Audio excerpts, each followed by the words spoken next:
Welcome to the Tearing It Up podcast. I'm your host, Taryn. We'll be tearing it up, tearing it down, and tearing it apart, dissecting all things related to those who deviate from the standard. From leaders of their industry to leaders of mediocrity, and maybe a gear review or two thrown in. We shoot the shit and let the conversations flow, so if that's not your style, this may not be for you. Otherwise, listen in. Hope to light a fire in you somehow. Hey everybody, welcome back for another week of the Tearing It Up podcast. This week we have another Truckee local. I'm really excited to talk to Lisa Nigon. Oh my god, I just went over this and I still wanted to pronounce it the wrong way. Nigon. Yeah. God, I'm so bad at this. I should probably just say first names. I don't know why I try. But anyway, she's of Truckee Flannel Company, and I'm really excited to talk to her today. I found this brand I think I discovered it a couple of years ago through Instagram, just seeing some friends of mine post about it and wearing their flannels and whatnot. So I was a big fan. I'm like, I got to try these. And like everyone's raving. And I finally got my hands on a flannel and I've been wearing it. And I wanted to wear it for the recording today, but today's weather was a little bit cold. It's like, I got to bundle up a little bit. But Lisa, thank you so much for joining us. I'm stoked to have another fellow Truckee girl here today. And you're in Truckee right now as we record, right? Yeah, thanks for having me. Yeah, I'm in Truckee. I'm in a little neighborhood just outside of Truckee, Glenshire. But yeah, the weather's a little chilly today for being early June. I think it's supposed to be in like the 60s. So yeah, which really is great for me. You know, I'm not ready for it to go full blown like hot summer or anything yet, but I was getting used to it being a little bit warmer. And yeah, so just waking up in the fifth wheel is like, oh, it's not it's not a day to just have the door open immediately and the dogs coming in and out, like a little bit breezy, but nothing crazy or anything. But yeah, you are actually too just right down the road from me, so that's even cooler. Like probably, I don't know, 10 minutes away. So that's super fun. I'm like, oh, if we would have talked about this a little more in depth, we could have maybe done this like in person or something. But yeah, such is life. It's always yeah. I mean, it's always nice to do in person things, but things like this, it's just like it is easier just to do these even though we're close. So do it online, get it done. People can get them on about their day. But so that brings me to wondering where you originally are from. How long have you been in Truckee? Yeah, in Truckee since 2011, but in Tahoe since 2006. Okay. So I grew up in Green Bay, Wisconsin, just outside this little town called Swamico. And I grew up there and had kind of like traditional Midwest sort of childhood, hanging out with kids in the neighborhood and riding bikes around, and went up north for our weekends and like in the summer and stuff with the family. And then eventually went to school in Duluth, Minnesota, to college, which is on Lake Superior. So really beautiful spot. And so grew up in the Midwest and then eventually made my way out here after college. Nice. What brought you out to Tahoe? How did this come in your mind from being just like on that side for growing up and closer to that area for college and stuff? Like, how did you end up in Tahoe? Yeah, I mean, I feel like there's a lot of like Midwest and East Coast transplants out here. I actually have several friends that ended up moving out here too from like Duluth, like college and stuff. But so growing up and going camping with the family, every weekend we kind of like most weekends we went to like little lakes and we'd go tent camping or we'd go to my grandparents' cottage. And I always liked those weekends, but I think what really did it for me was when my family took a trip out west. We like packed everybody up in the car and went tent camping and went to Yellowstone. And I saw the Tetons. We made our way out there too. And I just remember being just taken aback by it. And I'm like, this is where I need to be. And ever since that first trip, we made other trips with the family too, going out west since that first one. But that one really did it. And I was like, that is where I have to be as soon as I can possibly get out there. So And it wasn't even like for skiing. I'm really into skiing now, but it was more of just like, I liked hiking, I liked camping. And so that really did it. So I tried to make that happen right after high school, but I planned on moving to Colorado. I really wanted to move to Colorado. It's just a lot closer to Wisconsin than like Tahoe. But it didn't work out. Ended up going to college in Duluth, which I love Duluth. If Duluth had mountains, I'd still be there. But so I'm really glad that it ended up that way. But those like family trips is really what inspired me to make the move. So. That's awesome. How old were you? Do you remember like when for that first trip where the inspiration really struck? Yeah, that's a good question. So I bet I was in like middle school, maybe. Okay. And I guess one thing I did miss on too is so after that first out west trip, I started and in middle school I started getting more into like going with groups, backpacking and stuff. So I had to go with a group leader. That was like the parents said you have to go with like an adult. So I went with like my friends' church groups, and we did really cool trips, like backpacking for a week on the shores of Lake Michigan on Painted Rocks. And then also we went to the Boundary Waters canoe area, which is in northern Minnesota. And both of those trips also, I was just like, wow, this is really cool. Like it's another step above just like tent camping, or car camping. We were like actually like backpacking and stuff like that. So that also inspired me for the outdoors. And then the mountains just made me, want to make the switch and move. So that's awesome. What did you study anything like outdoor related in college, or how did just trying to figure out how you got to where you are today, which we'll unwind it all, but when you're in Duluth for school, what were you studying? What was kind of the plan in your view, like after college at that point? Yeah, so I went to school very undecided and was undecided for probably, I think, 2 years, which, after the first year, I would feel like everybody hopes that they make a decision. But year 2, I was still really undecided, so I was taking a bunch of different classes, and it was a wide mix. I was taking like a lot of art classes and then a lot of like computer science classes, which is very odd. So very two different things, a lot of math. Yeah. But it actually it's funny how that came together at the end. But anyway, so I ended up majoring in graphic design, or in art and in graphic design. And yeah, so nothing really outdoors, but, Duluth in general is just a very outdoorsy sort of city and has even grown even more. And so that's why I still love that town. But yeah, so nothing really outdoor related, but just wanted to get to a spot where I could do graphic design and then also, hang out outside in the mountains. So. Yeah, absolutely.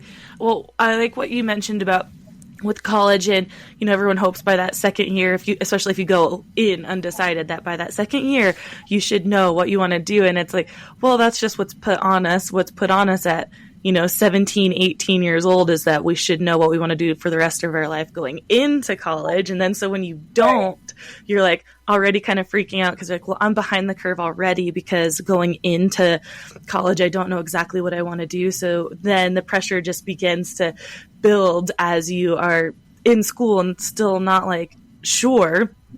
So it's Amber, my co-host, and I, we talk about this, from time to time. It's just so crazy that is the pressure that's put on us after high school. Like, yep, go to college now, continue on school for 4 years, and this is what you're supposed to want to do the rest of your life. You're like, I haven't even lived like anything outside of this very structured life, because a lot of us live pretty structured life through childhood because it is like, yeah, going to school, playing sports, maybe, or, after school activities, whatever it is. You're not really out doing a whole lot else outside of that. So you're like, I don't know what else there could even be out there. Or if you are from a big city and haven't gotten to explore places like, being out west in the mountains or something, actually living out there, like you just don't know what other opportunities are available. So I think a lot of us, maybe our age, have experienced that pressure of like, okay, this is what I'm supposed to want to do now, and I guess I just pick this route and go this way, which is part of the reason I started the podcast too, is like everything is said to be so linear, but it's like well, it doesn't have to be, and we're going to go this route. Or even, a lot of my friends after graduating college, they went off and maybe they didn't even use their degree for years, or maybe still don't even use their degree because they've discovered something else they want to do. So yeah, just pointing that out there, people, that you really, it is crazy pressure that we put on ourselves to pick something and think that we have to stick to it. That's why I'm excited too to share where you're at with Truckee Flannel Company and your marketing business too. And so that brings me also to, now that you've graduated, you have graphic design degree. What was the next step there? Where did you go after college? Well, I think that's what you said about like having this defined path and like feeling like it's something that you have to follow. That's definitely how I felt like I was, kind of brought up that way. Like, especially, I don't know, maybe it's the Midwest sort of a vibe too of like, okay, you go to college and then you do X, Y, and Z. And, most of my family and extended family is still back in Wisconsin. And I was like, I know I need to move west. And I mean, we haven't really touched on skiing yet either, but none of my family skis. Very little of my extended family skis. And I just knew that was the thing for me. And I think, too, like talking about Truckee Flannel and how going from graphic design to where I am now, like, and doing all freelance, not only with Truckee Flannel, but my like marketing side of things, like, okay, I'm going to leave my full-time secure job and I'm going to go try and do this. And it's something that I didn't really think about. I mean, maybe I had an inkling like back in college, but it's really finding that you don't need to do that. You don't need to follow that linear path, and you can go for something that you have always dreamed about.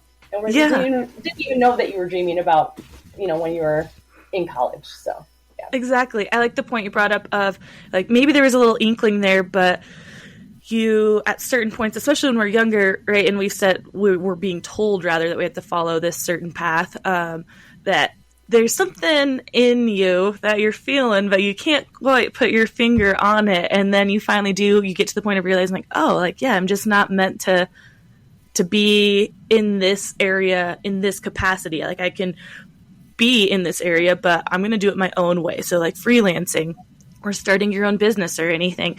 But yeah, just trying to figure out like, what is this feeling in me where something doesn't feel quite right, or this desire for you, your whole family's in the Midwest, but you still just felt this pull to come out west, be in the mountains when you never had like full, real, like long-term exposure to it or to skiing. And now you have all these loves that it's something like no one else in your family has. And I'm sure it was probably a struggle to feel like, why do I feel this pull? And it's so far away from my family and anything else, and trust that it is going to be for you. Yeah, I think you hit it right on the head there. Like, that is exactly how I felt. Like, everybody else wants to, is in Wisconsin, and I'm gonna move away, but it just felt right. It felt like the right thing to do, and here I am almost 20 years later. So yeah, that's awesome. Yeah. So, do you have siblings? I do. I have a brother and a sister. Are you where are you at in that? Like, I'm the oldest. Oh, okay. So okay. My brother still lives back in Wisconsin, and my sister lived in Wisconsin for quite some time. She actually just moved about 3 years ago to San Diego, so now she's a little closer for her husband and her son. So yeah. That's awesome. So she made it out west too, but definitely different climate than you. Yeah. A little more beachy. My mom jokes that we both moved out west or out to California for the weather, but completely different weather. So. Absolutely. We touched on skiing a little bit, just mentioning that you're a skier, the rest of your family isn't. So how and when did you get into skiing? Yeah, so the first time I ever tried skiing was with a school group. It was like the 8th grade graduating middle school, like school trip. And so got to go to this little mountain called Ski Brule in Michigan. It was a couple hours away. And that was the big thing. Like in Green Bay, it's a couple of hours to any ski resort, mountain, they're little hills, back there. So went to Ski Brule, and I just remember like it clicking right away, and it was like, wow, I really like this. And growing up, I was in a lot of like team sports, like baseball and basketball or softball, I guess. And so trying this like individual sport, I don't know, it was something like, wow, I really like this. And I actually tried to get my family to come back, or they did come go skiing with me a couple times. Ski Brule was offering this awesome program where it was like 3 lessons. You get 3 lessons, 3 rentals, and 3 lift tickets, and you get to go for free. So they were just trying to like grow the sport and get more people involved. So my whole family went once, and but they didn't really go again. But yeah, and so that's how I got into it. And then I had a group of high school friends. We'd go maybe a couple times a year. And then when I moved to Duluth, Spirit Mountain was really close in town, like 15 minutes away from school. So I went a little bit more frequently, but didn't really start skiing a lot until I moved out to Tahoe. Okay. Yeah, that I definitely resonate with that because I also grew up playing like team sports and didn't start snowboarding until high school because I wrestled, and so that's in the winter. And my family wasn't skiing either, and also lived in a place that we had to drive, hour and a half, 2 hours to get to the resort, which they're, bigger mountains than I think in the Midwest where you were for sure. But still, it wasn't until I got to Tahoe where I was like, whoa, this is a resort with like a village and all this stuff going on like at the resort, like this, everything else just like here's a lodge and, the lifts. But I started out just being able to go night riding a couple times after like wrestling practice. So of course it's exhausting and cold. And so it was after college or after high school when I wasn't wrestling anymore that I started to go more. And there was Shell gas stations would do like some kind of deal. I can't remember exactly. You filled up your tank and you could get, it was either a cheap ticket or like a free ticket to some of these participating resorts. So we loaded up on those, and we just like, me and a friend went around Washington and tried like all the different resorts there. And then I started working at them and just getting season passes and whatnot. But I was definitely late bloomer in the snow sports industry for sure. At least that's considering when it's somewhere like Tahoe where people just grow up doing it, from like everyone who was born here, does it from the time they're walking, because there's multiple resorts in like a 15-minute radius. So it's not really getting started until high school or college feels like a late bloomer around these parts. I know it does, but I'm really inspired when I run into somebody on the hill and they're like, "Oh, I've only been skiing for a couple of years," and maybe they're my age or like just a little bit younger. I'm like, that is awesome. It's awesome that you tried something new, and yeah, it's really inspiring. So yeah, I feel that same way too. With for me now, it's more like mountain biking, where I run into a lot of women, especially who are just getting started, and I'm like, yeah, I can't. I also didn't start mountain biking until my mid-20s, but I still was in a point of being a little more fearless in things. But I'm like, I can't imagine having started skiing or snowboarding or biking in my 30s or later. So yeah, like when I meet someone who's just getting started, I'm like, wow, good for you. Like, yeah, right? I probably would have been like, nah, not for me.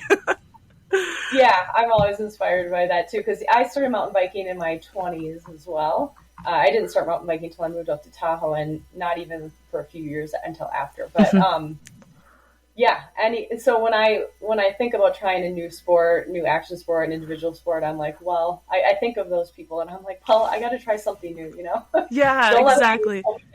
Exactly.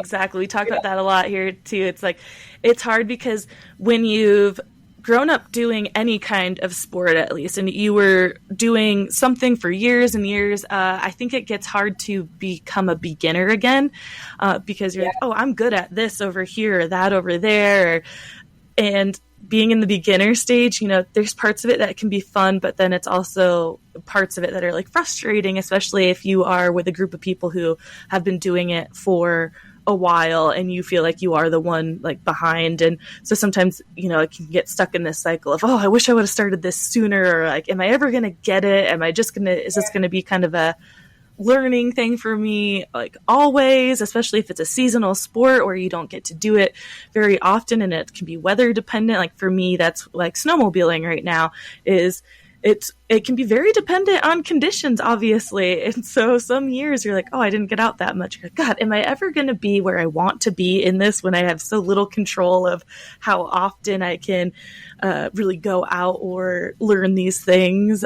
But I'm trying to be at a place of being okay with being, more novice in things. And like, it's okay. The point is getting out and having fun. Totally. I feel like the same way with surfing. Like, Yes.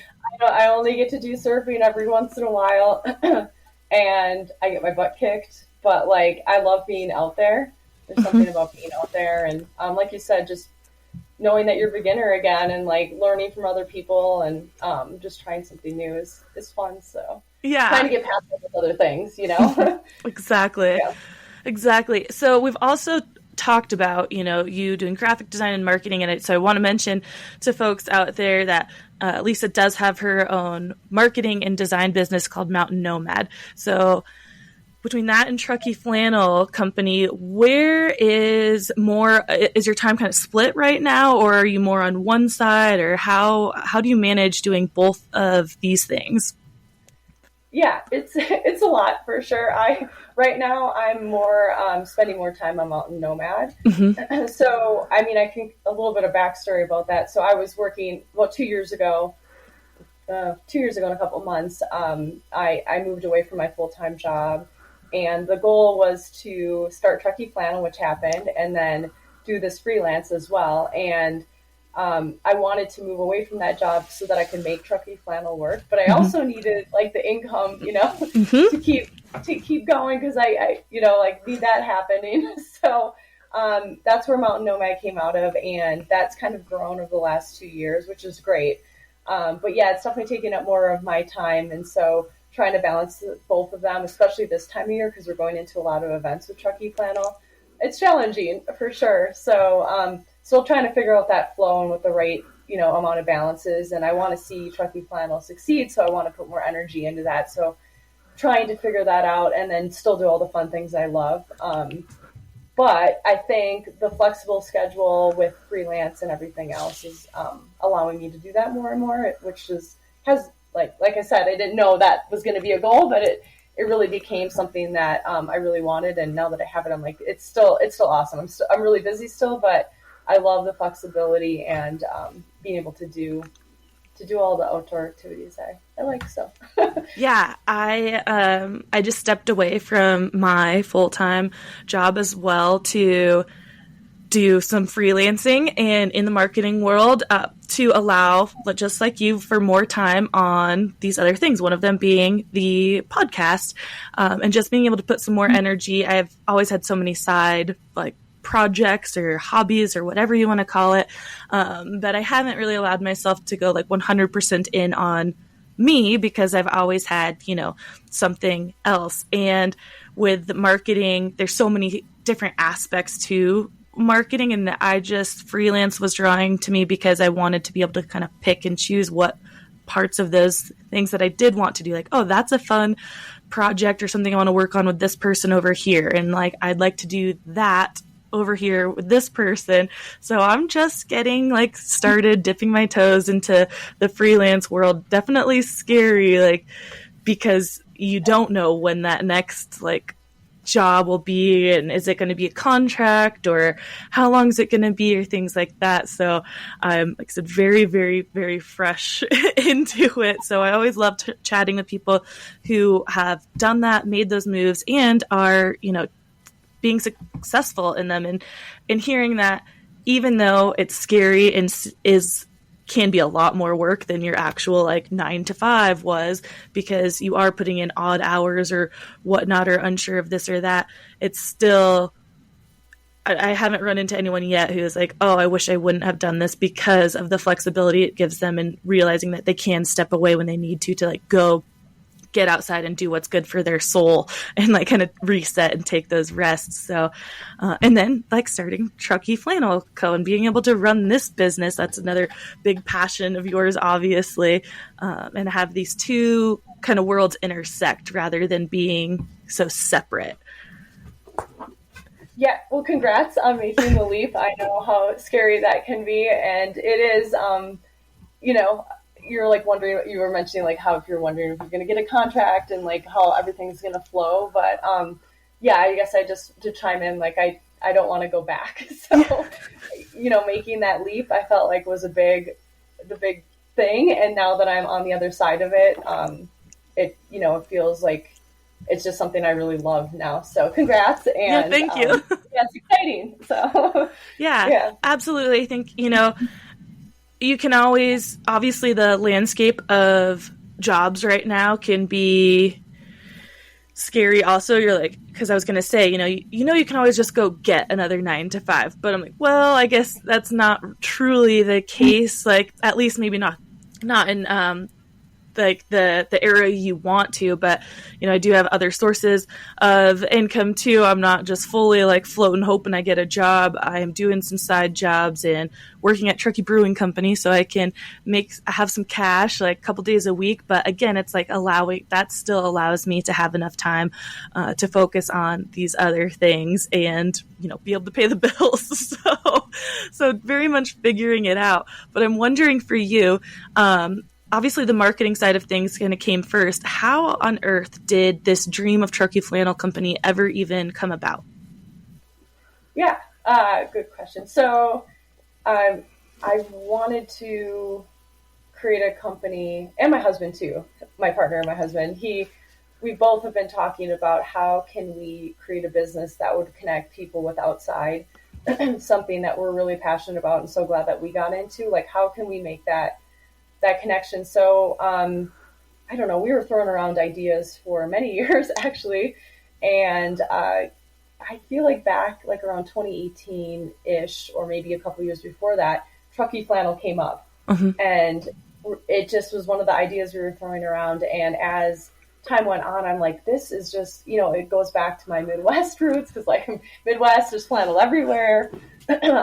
We can connect people with outside and through flannels and through activewear flannels, and it just started growing. And then I feel like 2020 had an effect on a lot of different people, so that one kind of, it kind of made me think like, I shouldn't wait around for this idea, this thing that we've been talking about for years, like this needs to happen. So shortly after 2020, that I think it was in the fall of 2020, maybe even, I started really putting energy into it, and creating flannels, or like creating the tech packs and getting together like what size, like how do I want this to look, and how do I want to give back, and what do we want to do, and creating a marketing plan and a business plan and starting to design and stuff like that. So yeah, and then 2 years ago, so that's in 22, we officially launched, and our first event was at Truckee Thursdays, but which is spelled right.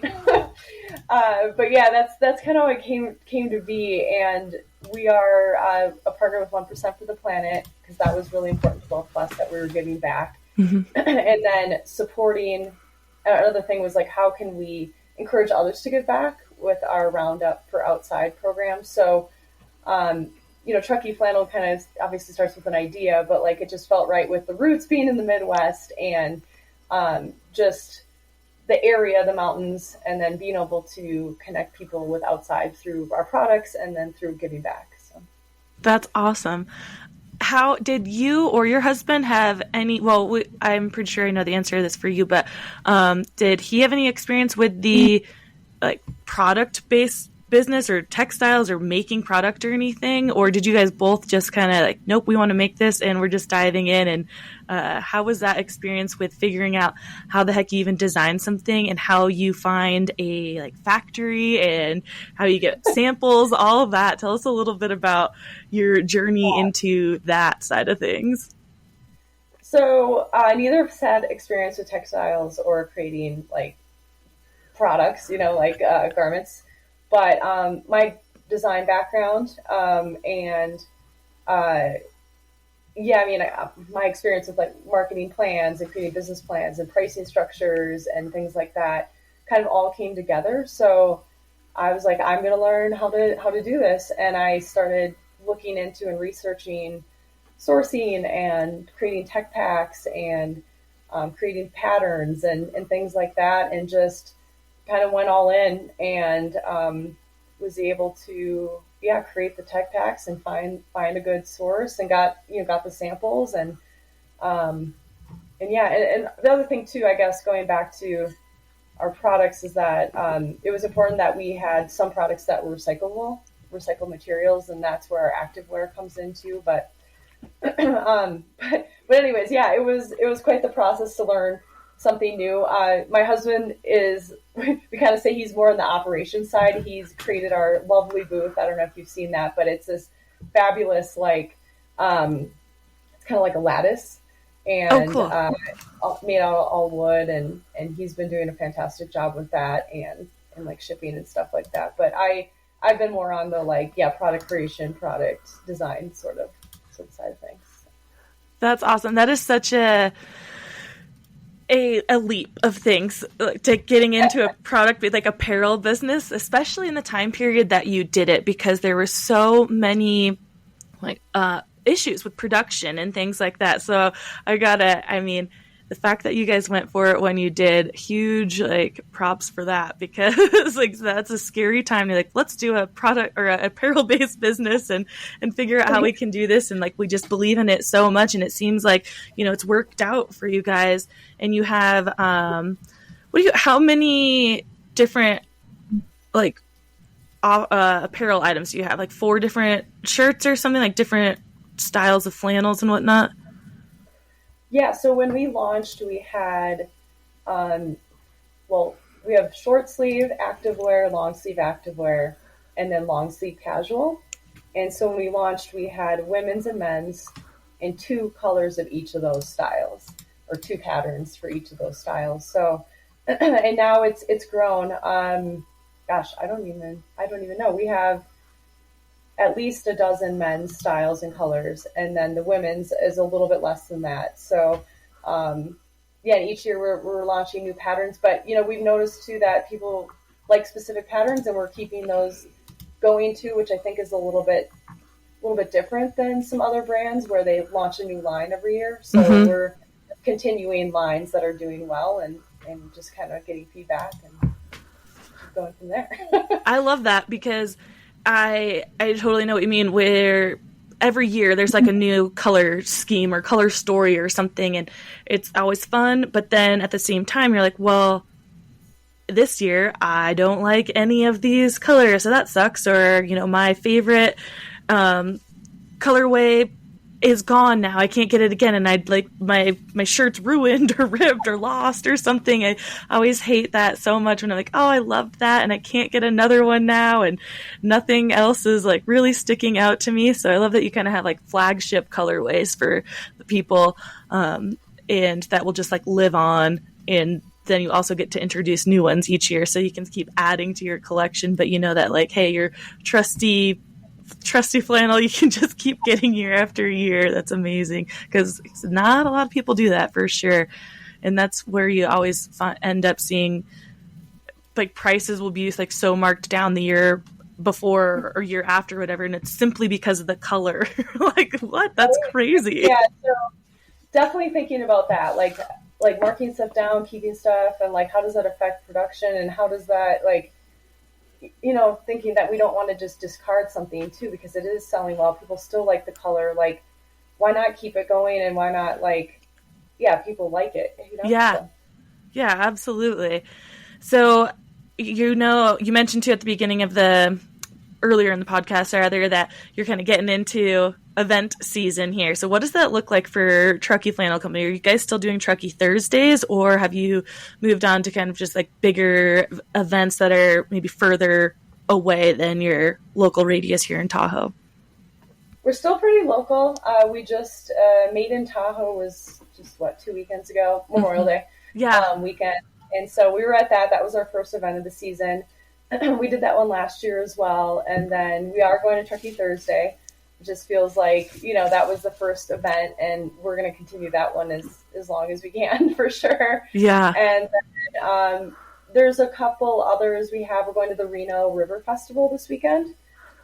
And so that's a new one for us. And then there's an Oktoberfest later in the fall in Tahoe City that we've gone to each year.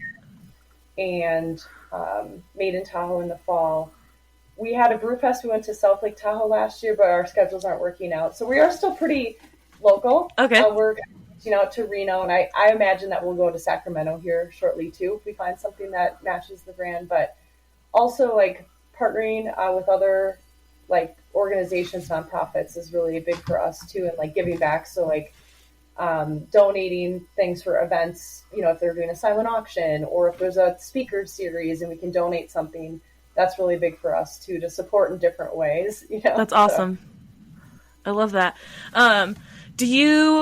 Is your focus right now on like kind of D2C, like just selling in these in-person markets and on your website, or are you guys trying to grow in the retail space, or is that kind of just like you're doing that locally because it's an opportunity? Or where do your sights lie for the future of Truckee Flannel in that aspect? Yeah, we're doing a lot of B2C, but we really want to see B2B grow and hopefully get in more stores. So we've been talking with several different stores, and we especially want to see more stores in this area first, and then kind of go from there. Yeah. And we also do like custom branded for other businesses, which has started to grow, and we'd love to see that part grow as well. Where you could take like a woven label and we have it sewn onto our flannels. So we've done that for a few different businesses in the area and want to continue that. I mean, we love the events. We're definitely going to keep that going because that's just great for branding and getting the word out there. And our online store allows people, to see the whole collection if a store doesn't have something. But yeah, our main goal is to get in more stores, I'd say. That's awesome. How many are you in right now, if you don't mind sharing? Yeah, we have 3. We're in Trunk Show in Tahoe City. Okay. Which is a really cool store I don't know if you've ever been, but it's got a great variety of it's all local artists and products and things like that. It's a really cool store. And then Tahoe Sports Hub and the Backcountry in Truckee. Cool. So, yeah. That's awesome. Well, I definitely think you'll be able to grow. I mean, that's what I love about the area is that local businesses, they know how it is. A lot of these shops are obviously small businesses too, not these franchises like REIs and things like that. So they also want to see local businesses like you grow. So I think that you can have a lot of support from these independent shops in the area and be able to expand, just down the hill on either side, like in Reno and Sacramento, because people down the hills they're come up here to ski or bike or do whatever. And so just the name itself sticks out, knowing oh, Truckee Flannel Co. Oh, that's made just right up there. It still feels, local to them in comparison to, a Patagonia or something like that. And people, they're all around really respect that and want a product that they know can kind of picture where it's come from and the story behind it and things like that. So I think you guys will have good success in being able to grow in the area for sure and get that kind of B2B going for sure. So with wanting to grow in that aspect and in-person events too, that is one of my favorite things to do in the marketing world because of what you said, that just connection, the brand awareness, reaching the people and being able to tell them your story. And then they are the ones who go down back to, especially if they're just visiting and they're up for the week and they're going to Truckee Thursday or whatever, and they see you, and then they're just down where they're from and in a store hey, I just found this really cool company just up in Truckee that would fit really great in your small kind of outdoor specialty store or something. So it's a great way to get eyes on everything and get that word of mouth going. So I love that you guys plan on sticking to doing those things and getting out there and connecting with the people. Yeah, and the feedback is great too, because we actually can see people try our stuff on, and they can give us feedback on how it's fitting, and we make adjustments based on all of that feedback. So that one-on-one connection, and even if they don't give us feedback and they're just trying it on, you can actually see what that looks like on them, or here, I don't like this color, I like this color, and see what people are trending towards. And that has been really awesome too. So that's another reason we want to continue events. Yeah, that's a really good point, because as you're not in the store, it's super hard for you to get that kind of feedback from the buyers in the store themselves, because they've got a million things to do. So when you're trying to get information from them, like, how's the feedback with customers? And they're also not the ones who are always like customer facing with every single person that tries the item on. So to be able to have that experience for yourself, to be able to see like, what's the reaction when someone puts this on, and just kind of make these mental notes of, oh, let's maybe adjust this over here or that over there. Like, we had great response to this color, and we can keep going with that or adjust it a little bit. It's an amazing way to connect with your audience in that aspect too, something I did not think about. Do you guys do any trade shows? We haven't yet. I have an eye on a couple of them that I really want to go to. So I think within the next couple of years, that'd be a goal to get to a trade show. So awesome. Yeah, just kind of, baby steps and absolutely growing as we can. But yeah. Well, that's a side of things too, that people, consumers obviously don't always know a lot about unless they're kind of in the industry on this side. But it's not like you just get to show up, right, and say, hey, I'm gonna like show my stuff. Like, it can be quite the investment to get into some of these shows. So I know I'm a sales rep for Dovetail Workwear, and I'm going to my first like solo show today. Actually, I have to head down to set up. But as an independent rep, I mean, that's out of my pocket, the money I have to do to pay for a booth to try to get this brand into stores. So it's just a very interesting, landscape and different side of things that, like I said, people don't know the behind the scenes of it. It's not that easy always to just get out there. And even with events, right, you're not just getting to show up to Made in Tahoe and set up a booth. Like, you have to pay for your space and obviously the time and everything there. And you got to kind of pick and choose what you're going to do first and where the best ROI is going to be. Yeah, and both my husband and I are still working full time. So he's like arranging his work schedule to try to, get that day off or working an extra day here or there. And myself included, or I'm like back on the computer working until the booth gets busy. So, yep.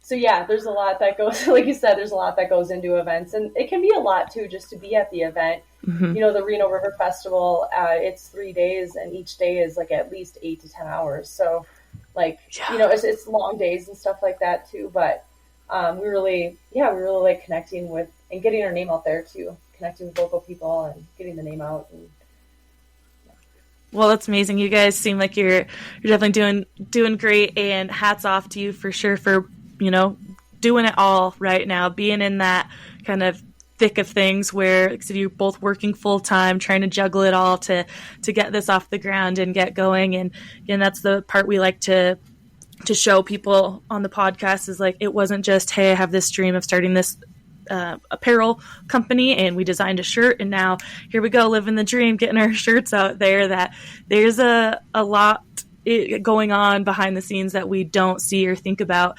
and we just like to bring that to light for people to realize that, like, this is why it's also so important to support small businesses like yours, whether it's on the marketing side or Truckee Flannel side, because you are, two people and like trying to make this thing happen, that it's not just, like I said, here's a bunch of money and now we're successful. We just threw this in and here we go. It's every day. It's kind of a grind, and it takes a lot to be able to get it to stand on its own, and years of it. Cause what is this, your third year of Truckee Flannel? Yeah, we're going into our third year actually this month. Oh, cool. So exciting. Yeah, because our debut was at Truckee Thursdays 2 years ago. So yeah, and then Truckee Thursdays starts in mid-June. So yeah, it'll be our third year, and yeah, it does take time, and putting a lot of work into it and trying to figure out how to juggle everything. Yeah, it's definitely a juggling act. And plus, on top of that, you have these other things that, you probably think about as you're making a business. Like, okay, are you going to be an LLC, a sole proprietor, blah, blah, blah. And then you have accounting on top of that, and inventory management, and all these other things where you're like, oh yeah, inventory management. That can become like yeah. But accounting too, like, and tracking products, and yeah, just selling the flannels is one small aspect. Mm-hmm. There's so many other layers to it.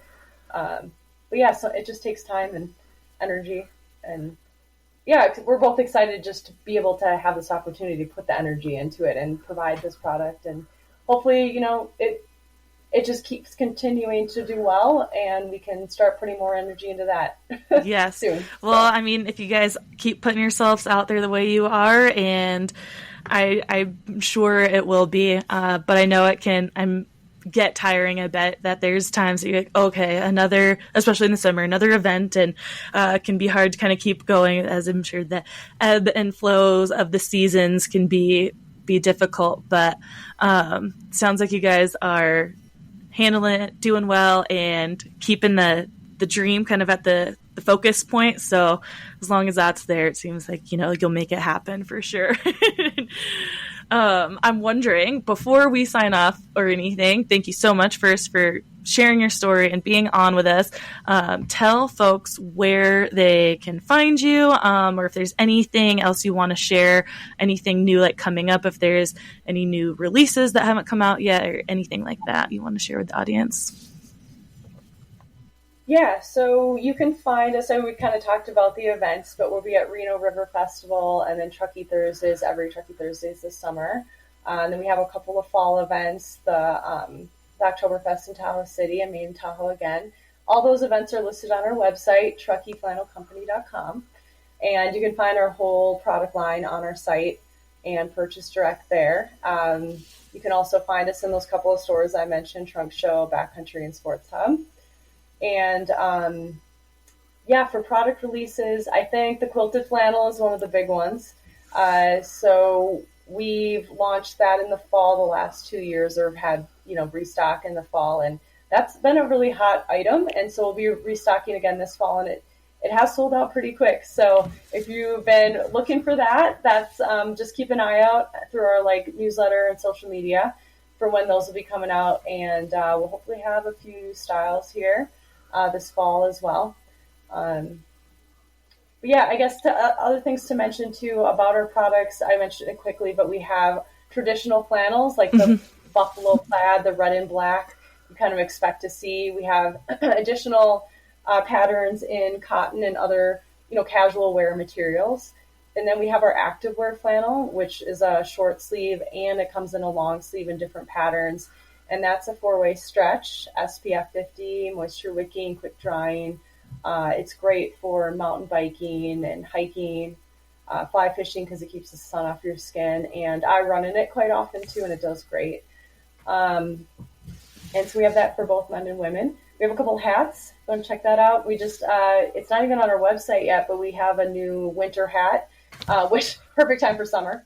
Yeah. But, we have a really cute waffle hat that I'm really excited to get up on the website. So that'll be coming out soon. You can get ready for winter with it. Yeah, just stock up now. That's awesome. I do have to say, yeah, that is, I have the long sleeve active wear one. I love it so much because two things that stick out to me, especially as a women's specific shirt, is that the sleeves are long and the length is also long, because that is my biggest gripe with a lot of long sleeve tops for women is the sleeves are always too short for me, or they're also not long enough. And when I put mine on, I'm always nervous when I get a new order a shirt online, especially said the long sleeve, okay, here are we gonna go? I have huge shoulders, but I put it on and I was so happy. I'm oh my god, yes, I can move my arms out and it's not coming halfway up my forearm, and it's also nice and long. So when I am biking, I don't feel like it's riding halfway up my back or anything like that. So I have been loving mine for sure. Super lightweight, and in the summer when it's hot out, I have this thing. I hate having long sleeves, even though I know it's sun protected. I just feel oh, I'm so hot, I have to get this off. But I'm getting better at it with sun shirts and these light shirts. I'm okay, I'm not overheating. I know I'm not, because there's actually sun protection in this where it's actually keeping me cooler because the sun is not on my skin. So getting out of this fake mental battle that a long sleeve means I'm hot. No, it doesn't. It keeps me cooler, and it's so comfortable and stretchy to actually ride in and do the thing. So like I said, I've been loving mine, and the colorway. I have the it's a green not tealy, but turquoisey. I don't know what color exactly, and brown, and I just love it. It pops. Awesome. Well, thanks for mentioning like the fit and everything too, because that was one big thing that when we were designing them, like these arms need to be long and the length needs to be long, because that drove me crazy as well. And I think that's one thing that kind of sets us apart from some other tech flannels and tech wear, is that we have a much more casual fit. Like you said, like wider shoulders, longer arms. It's not a tight fit. It's more loose and relaxed. So but it's not. It's not too loose that like you're gonna feel like it's baggy and you can't move in it and it's inhibiting movement or anything. So it's that perfect fit for me personally, that like I said, you can move in it and whatnot. So thank you guys, love it so much. And everyone out there, be sure to check out Truckee Flannel Co for the active wear, the casual wear, that quilted flannel, all 4 seasons. There's something for you out there. And thanks again so much, Lisa, for joining us. Like I said, we'll have everything in the show notes, so you guys can go directly to Truckee Flannel Co., check out what they're doing, check out their Instagram, follow along, because I know there's a lot of local athletes and folks in Tahoe who are ambassadors for you guys out doing fun stuff, and you can actually see their product out there in the wild, in use. And if you're not in Tahoe and can't make it to these events, check out their website. If you're in Tahoe, definitely check them out at the events that Lisa mentioned, Truckee Thursday, Riverfest, and Made in Tahoe. And everyone else out there, we will talk to you all very soon. And thank you, Lisa. Thank you. Thanks so much for having me. Of course. We hope you enjoyed this episode and would do us a huge favor, since we don't have any sponsors or anything like that, and would rate and review us on whatever platform it is you use, Spotify, Apple, Stitcher, whatever it is. And if you're listening and downloading just through the website, tearingituppodcast.com, leave comments. We'll definitely engage back with you. And on social media right now, we're just on Instagram. Tearing It Up Podcast is the handle. Like the post, share the post, comment on the post, whatever it is you got. Show us your love so we just stay relevant and show up in the rankings at all. So again, rate and review, please. And we'll see you next time. Thanks.